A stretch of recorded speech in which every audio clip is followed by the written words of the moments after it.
मेरे साथ इस वक्त हमारी पार्टी की लीडरशिप भी मौजूद है, हमारी वुकला की लीडरशिप भी यहाँ मौजूद है। हमारे ILF के सूबाई अहदेदारान, इस शहर के कराची के अहदेदारान, हमारी पार्टी के जो लीगल सेक्रेटरीज़ हैं, हमारे दीगर सीनियर क़यादत हमारे वुकला की यहाँ मौजूद है। और हमारी पार्टी की, हमारी वुमेन विंग की सदर भी हैं, हमारे लेबर विंग के सदर भी हैं और दीगर भी हमारे साथी मौजूद हैं।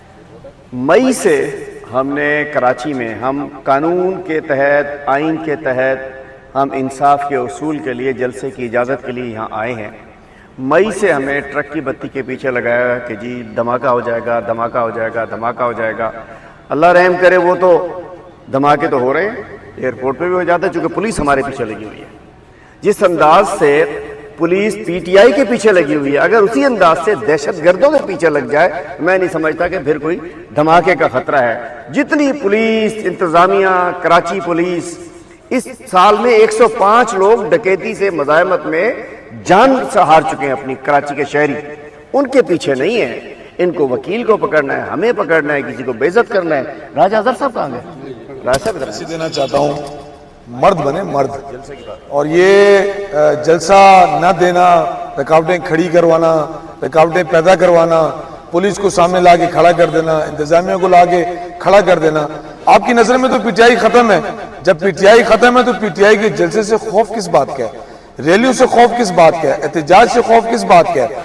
जब सानिया कारसाज हुआ था उस वक्त भी तो आपके लोग नहीं कर रहे थे। 27 दिसंबर का खौफ किसी को नहीं है। 12 मई का हिसाब कोई नहीं लेता।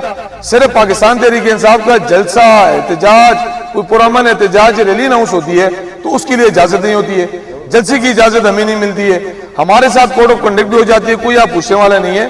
तो इंशाल्लाह जैसे अलीम भाई ने कहा है, हमें अब खान साहब की NOC चाहिए। और इस दौरान अगर हमें परमिशन नहीं भी देते, हम तो फिर परमिशन का इंतजार कर रहे हैं। अगर इस दौरान हमारे किसी वर्कर को नुकसान पहुंचा या किसी भी किस्म की हर्डल्स कायम की तो उसके लिए भी फिर हम कोर्ट जाएंगे और फिर हमारे ऑनरेबल जज जो है वो फैसला करेंगे कि हमारे साथ ये जो ज्यादती हुई है इसका अजाला कैसे किया जाएगा। आज जलसे से मुतल्लिक हमारी जो दरख्वास्त थी वो फिक्स थी और उसके अंदर ऑनरेबल सिंध हाई कोर्ट ने ऑलरेडी ये हुक्मनामा दिया हुआ है 13 मई 2024 को कि हमें परमिशन दी जाए। वो परमिशन 10 दिन के अंदर देनी थी, मगर 10 दिन के अंदर वो परमिशन नहीं दी गई, जिसके बाद हमने एक कंटेम्प्ट एप्लीकेशन फाइल की। उस कंटेम्प्ट एप्लीकेशन के बाद अब डिफरेंट हीले बहाने जिसको आप कहते हैं वो आते जा रहे हैं और वही जो पुराना एक बहाना था कि दहशतगर्दी का ख़तरा है वो इस दफ़ा भी, हालांकि लास्ट एंड फाइनल चांस मिला था, लेकिन चूंकि रोस्टर चेंज हुआ और जो प्रिजाइडिंग जज थे वो दूसरे बेंच पे चले गए हैदराबाद में, तो 2-3 हफ्ते उसकी वजह से डिले हुआ, मगर ये फाइनल चांस मिला हुआ था। आज अदालती वक्त ख़त्म होने की वजह से केस दोबारा नहीं चल सका, लेकिन हमें अल्हम्दुलिल्लाह शॉर्ट डेट मिल गई है। 14 तारीख को ये दोबारा चलेगा जो जुमेरात का दिन बनता है। और आज जो जवाब लेके आए थे, जो पहले 3 दफ़ा ऑनरेबल हाई कोर्ट ने रिजेक्ट कर दिया, वो ये है कि दहशतगर्दी का ख़तरा है और किसी बम ब्लास्ट का जो है वो ख़तरा है। ये 3 दफ़ा रिजेक्ट हो चुका है। लगता ये है अनफॉर्चुनेटली कि ये ख़तरा सिर्फ और सिर्फ तरीके इंसाफ के लिए है, ना पीपल्स पार्टी के लिए है, ना JUIF के लिए है, ना नून लीग के लिए है, किसी और सियासी, ना जमात इस्लामी के लिए है। सिर्फ और सिर्फ ये ख़तरा सिर्फ हमारे सरों के ऊपर मंडला रहा है। तो 14 को इंशाल्लाह मुझे पूरी उम्मीद है कि हमें इंशाल्लाह ताला जो डेट हम सीख कर रहे हैं उसकी हमें, क्योंकि ये कंटेम्प्ट प्रोसीडिंग्स चल रही हैं, उसकी डेट हमें फाइनली मिल जाएगी। वैसे ही लास्ट एंड फाइनल चांस मिला हुआ है।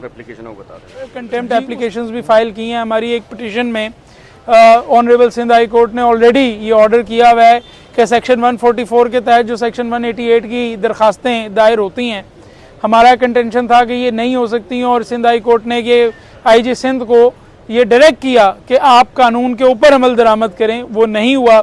188 की कई FIRs हुई, उनमें एक हलीम आदिल शेख साहब ने मुझसे रिसेंटली शेयर की 188 की FIR जो सदर के अंदर एक थाने में हुई, और फिर राजा अजहर के साथ जो बदतमीज़ी की गई, जो बदतहजीबी की गई, जो किसी सिविलाइज्ड, क्या मैं कहता हूँ अनसिविलाइज्ड माशरे में भी नहीं होता। आप जंगल में, अमेजोन के जब अमेजोनियन जंगल्स में चले जाएं तो वहाँ पर भी ये जानवर भी जानवर के साथ इस तरह नहीं करते कि आप उनको गालियाँ दें और फिज़िकली असॉल्ट करें बग़ैर यूनिफॉर्म के, और उसके बाद जो कपड़े हैं उनको इस तरह से खींचें कि वो फट जाएं।